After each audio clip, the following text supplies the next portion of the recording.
السلام عليكم. قصة جريمة غامضة جدا حصلت في الكويت في سنة 2001 وتحديدا في الشارع هذا في سوق الفحيحيل. شو اللي حصل؟ مجهول طلع على واحد كندي ومعاه زوجته فلبينية. كندي عمره تقريبا 37-38 سنة وزوجته 35 سنة. طلع عليهم بمسدس وأطلق عليهم النار 5 طلقات. 5 طلقات، طلقتين أصابت راس الكندي توفى على طول، وطلقة واحدة أصابت كتف زوجته الفلبينية. انقلبت الدنيا طبعا. احضروا رجال الأمن والمباحث والأدلة الجنائية ورفعوا الجثة وطوقوا المنطقة هذه. أيامها الأحداث كانت في 2001 شوية أحداث متوترة، خصوصا موضوع الأمريكان ما الأمريكان وقصفهم حق أفغانستان وظهور بعض الإسلاميين يعني المدافعين عن الأفغانستان وجمع التبرعات، وكانت في أحداث شوي متوترة أيامها. فقالوا هذا كندي بعد أجنبي، يعني يمكن الموضوع متعلق في نفس القصة هذه، إنه يعني استهداف الأجانب. المهم ما حكموا على القصة من أولها للحين، ما بدأوا التحقيقات أنا ليش أقول لكم القصة هذه؟ هذه القصة بعطيكم من النهاية، أنا بكم أنتم بنفسكم تحكمون منو القاتل، لأن هذه الجريمة الوحيدة اللي حصلت في الكويت الفاعل مجهول. جريمة قتل أقصد، يعني الفاعل في النهاية مجهول، مع أن في كثير متهمين في القصة، وأنتم أبيكم اللي تفكرون في القصة هذه شلون يتم حلها ومنو تعتقدون هو الفاعل. المهم أول واحد تم إلقاء القبض عليه كويتي، إمام وخطيب مسجد، والرجل كان يعني على حسب ادعاء اللي يعني رجال المباحث إن له نشاطات في دعم أفغانستان وجمع التبرعات، وكان متشدد في موضوع ضد الأجانب من الحكي هذا، علشان كذي توجهوا وألقوا القبض عليه. زين ليش ألقوا القبض عليه؟ ليش معنى هذا؟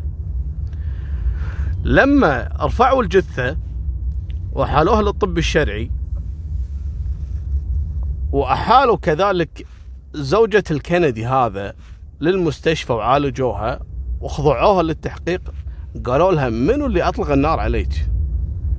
قالت هذا في واحد لابس دشداشة، تقصد يعني كويتي، يعني إنه كويتي وملتحي، ولما أطلق علينا النار قال الله أكبر. هذا على حسب الادعاء اللي ذكروه في تقرير النيابة واللي انتشر في الصحافة. لذلك رجال الأمن على طول، هذه شاهد عيان، يعني تقول إن هذا رجل ملتحي وأطلق النار قال الله أكبر، قالوا خلاص هذه عملية ضد الأجانب وفيها متشددين. كان أول متهم وتطابقت عليه جميع المواصفات هو هذا المسكين الإمام والخطيب، وعشان نشاطاته اللي كانت يعني غير قانونية بالنسبة حق الكويت، إنه يدعم جهات خارجية وكذا، ألقوا القبض عليه. حطوه في عرض طابور بعد 2 أسبوع من ضبطه، وخلوا الفلبينية تشوفه يعني في عرض طابور يسمونه عرض متهمين، يعني يحطون مجموعة من أشخاص ما لهم علاقة ويخلونه بينهم. الفلبينية قالت هذا هو. هني قالوا خلاص انحلت القضية، وفعلا صرحت وزارة الداخلية أن تم كشف حل القضية وتم إلقاء القبض على شخص كذا كذا قصته كذا. يا جماعة بعد 10 أيام من ضبط هذا الرجل، وطبعا تعذب الرجال في التحقيق والأسئلة والحجز والاتهامات، والعالم كلها تعتقد أنه هو المتهم. بعد 10 أيام تم الإفراج عنه. ليش؟ قالوا يبا هذا ما له علاقة. شلون ما له علاقة؟ والضجة اللي صارت عليه قالوا لا مو هذا متهم، لأنهم اكتشفوا قصة جديدة، متهم جديد. منو المتهم الجديد؟ قالوا ان الفلبينية هذه نفسها هي المتهمة، الزوجة هي المتهمة. شلون؟ قالوا هذه لها شركاء فلبينيين وكلهم يشتغلون بالفنطاس، يعني في نفس المحافظة، محافظة الأحمدي، اللي يشتغل بسكن مجمع سكني، اللي يشتغل مدري وين. وكانت متفقة وياهم ان يقتلون زوجها علشان هي تستفيد من بوليصة التأمين على الحياة. فعلا اكتشفوا انها كانت مسوية بوليصة تأمين للحياة بقيمة 80,000 دولار. طبعا مو في الكويت، لا في كندا. فهي تبي تثبت وفاته في الكويت علشان تقدر لما تروح كندا تاخذ بوليصة التأمين على الحياة. فقالوا أكيد هذه الفلبينية وراء مقتل زوجها. ما في مشكلة، حققوا معاها، ما في شيء يثبت. وين المتهمين شركائها؟ قالوا 5 وإيه السادس، لكن السابع منحاش. منو السابع هذا؟ واحد انحاش، راح لما تشيكوا عليه لقوه دخل السعودية، وبلغوا السلطات السعودية وألقت القبض عليه، وقالت لهم السلطات السعودية ما عندنا مشكلة نسلمه لكم، بس لما تثبتون الواقع الصحيحة نرسله لكم. قالوا أوكي، كلام سليم. بدأت التحقيقات معاهم وكذا، يعني في متهم رئيسي فيهم والباقي يعني مشاركين، يعني اللي ساعدوه. هذا في أول درجة، أول حكم، أول درجة تم الحكم عليه بالمؤبد. وهني صرحت وزارة الداخلية مرة ثانية وعلى لسان وزير الداخلية أن تم فك حل قصة مقتل الكندي، وأن القاتل فلبيني وتعاون مع زوجته، وأن المتهمين عددهم 5 أشخاص غير المتهم الرئيسي، وواحد فيهم في السعودية وراح يسلمونه لنا. من الحكي هذا هني طبعا على مدى يعني كل 5 أشهر 6 أشهر تتضح حقيقة جديدة في الموضوع. هني خلاص انتهت الموضوع. لو انك تتابع القصة راح تعقد، لان كل ما تقرأ خبر تلقى تفاصيل جديدة في الموضوع، متهم يتغير. اول حكم المحكمة حكمت على المتهم الرئيسي بالمؤبد وخلاص لبست القضية، انتهى الموضوع.